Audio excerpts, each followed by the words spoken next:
Selamat siang, perkenalkan nama saya Ferawati Marlin Batonis, kelas 5A, Program Studi Pendidikan Ekonomi, Fakultas Keguruan dan Ilmu Pendidikan Universitas Nusa Cendana Kupang.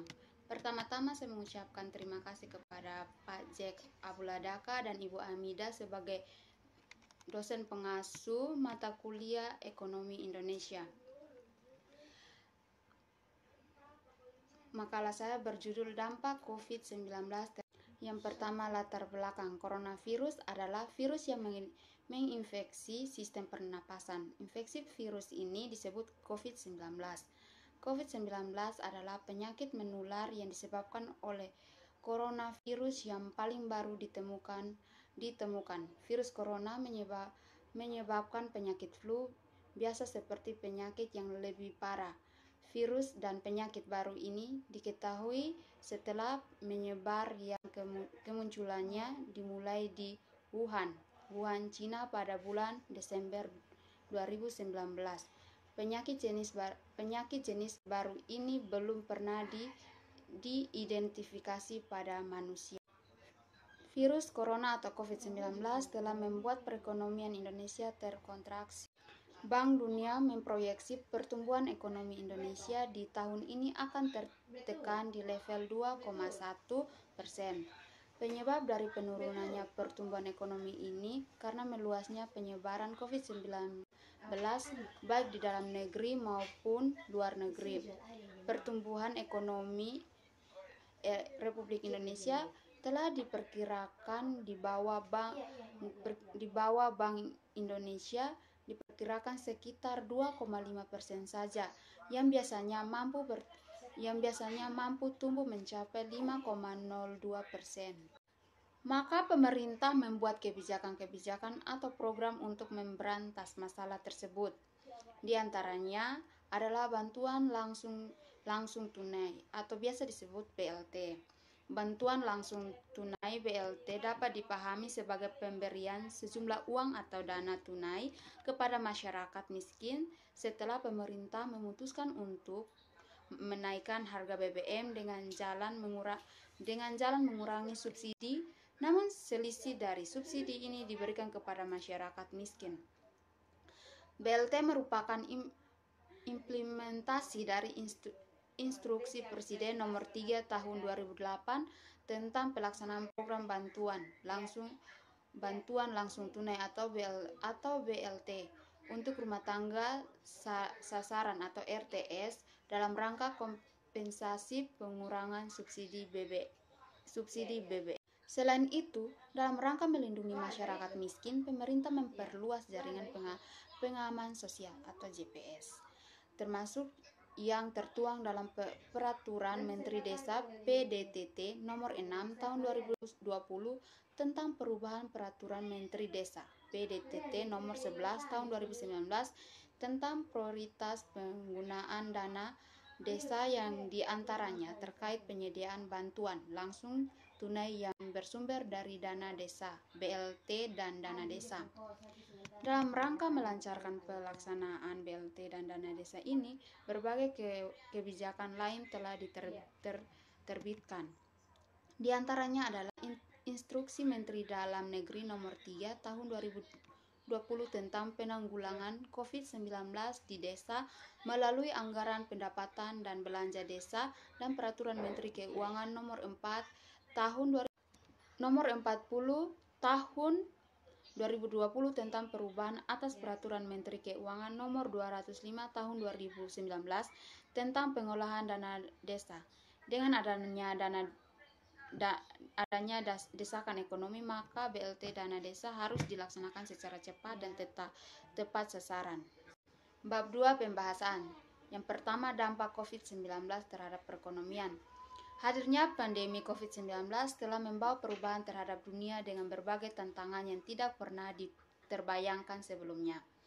Di Indonesia, COVID-19 telah menjangkit lebih dari 1,3 juta orang sejak kasus pertama diumumkan pada bulan Maret 2020. Setidaknya 3.000 orang telah meninggal dunia. Namun upaya menghambat penyebaran COVID-19 telah menghambat kegiatan perekonomian dan dampaknya terhadap tingkat kesejahteraan sosial semakin dirasakan masyarakat. Setelah menunjukkan pencapaian penurunan kemiskinan beberapa tahun belakangan ini, tingkat kemiskinan kembali meningkat setelah pandemi COVID-19. 1 dari 10 orang di Indonesia hari ini 1 dari 10 orang di Indonesia hari ini hidup di bawah garis kemiskinan nasional. Tingkat kemiskinan anak juga dapat meningkat secara signifikan. Dampak negatif terhadap keadaan sosial ekonomi dari pandemi bisa menjadi jauh lebih buruk tanpa adanya bantuan sosial dari pemerintah. Oleh karena itu, dalam menghadapi krisis ekonomi ini, pemerintah telah mengeluarkan sejumlah paket stimulus fiskal skala besar melalui Program Pemulihan Ekonomi Nasional atau PN. Dalam aspek sejumlah anggaran pemerintah yang diperuntukkan untuk mengurangi dampak negatif dari pandemi COVID-19, Indonesia berada pada peringkat 5 besar dari negara-negara di wilayah. Dampak negatif dari pandemi COVID-19, Indonesia berada pada peringkat 5 besar dari negara-negara di wilayah Asia Pasifik. Pada tahun 2020, pemerintah Indonesia mengalokasikan sekitar 695,2 triliun, sekitar 49 miliar US dollar untuk PN. Oleh karena itu, krisis masih berlangsung. Pada bulan Februari 2021. Pemerintah Indonesia kembali mengumumkan alokasi anggaran sekitar 699,43 triliun, sekitar 49,3 miliar US dollar untuk melanjutkan keberlangsungan program PN. Dampak dari pandemi COVID-19 ini akan terus dirasakan oleh berbagai lapis masyarakat selama tahun 2021. Meski demikian, ketanggapan perlu diteruskan untuk meningkatkan kesejahteraan anak dan keluarga. Mitra pembangunan di Indonesia siap membantu dalam upaya ini. Masyarakat yang mengalami keadaan wabah pandemi COVID-19 seperti sulit mencari pekerjaan, banyak yang di PHK atau dirumahkan, timbulnya kejahatan, banyak kebutuhan ekonomi yang mengalami kenaikan harga dan menurunnya aktivitas ekspor impor barang. Pertama, yaitu sulitnya mencari pekerjaan.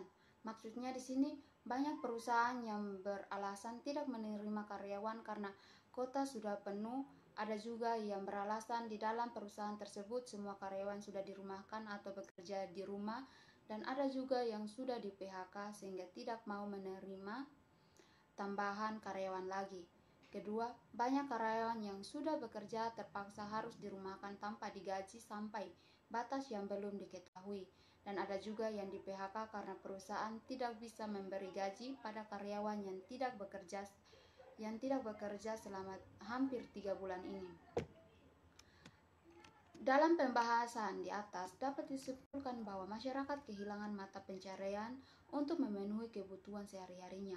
Agar bisa tetap memenuhi kebutuhannya, masyarakat perlu diberikan bantuan sosial dan pemerintah seperti beberapa sembako dan BLT, bantuan langsung tunai, untuk kebutuhan sehari-hari. Ketiga, dampak COVID-19 pada perekonomian di Indonesia salah satunya adalah timbulnya kejahatan di beberapa daerah, seperti banyak rumah-rumah yang dikarenakan banyak narapidana yang dilepaskan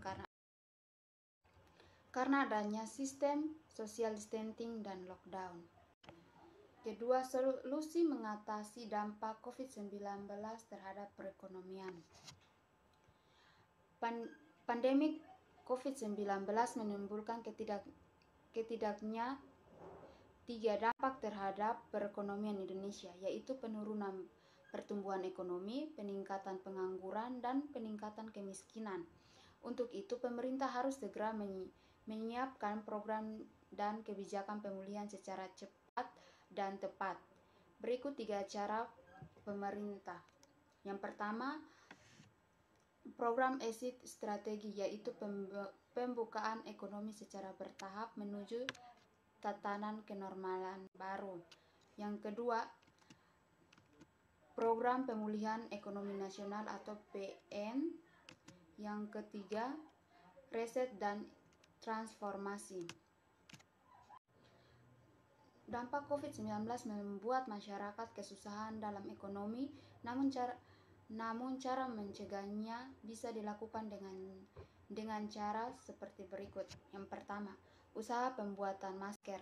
Di masa pandemi, masker menjadi barang wajib yang harus dikenakan, baik saat berada di area publik atau di dalam ruangan yang melibatkan interaksi sesama manusia. Meningkatnya kebutuhan masker yang terus melambung, hal ini menjadi peluang usaha yang cukup menjanjikan di era pandemi COVID-19. Selain menjanjikan, bisnis rumahan ini juga bisa Anda jalankan sendiri, terutama untuk Anda yang memiliki keahlian di bidang menjahit.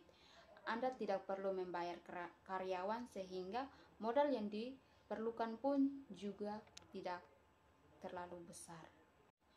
Yang kedua, menjual produk hand sanitizer. Selain masker, produk kesehatan seperti hand sanitizer juga menjadi barang langka saat pandemi. Meski saat ini sudah lebih mudah ditemui, namun tidak ada salahnya untuk mencoba bisnis penjualan produk hand sanitizer. Anda bisa memproduksi hand sanitizer buatan sendiri sesuai komposisi yang telah ditetapkan.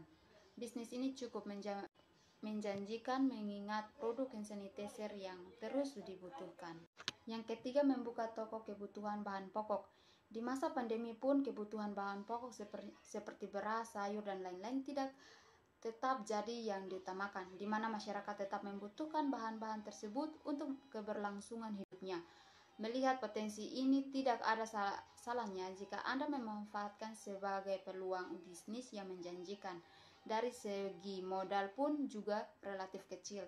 Anda bisa berjualan bahan sembako yang selalu dibutuhkan masyarakat dalam kehidupan sehari-hari.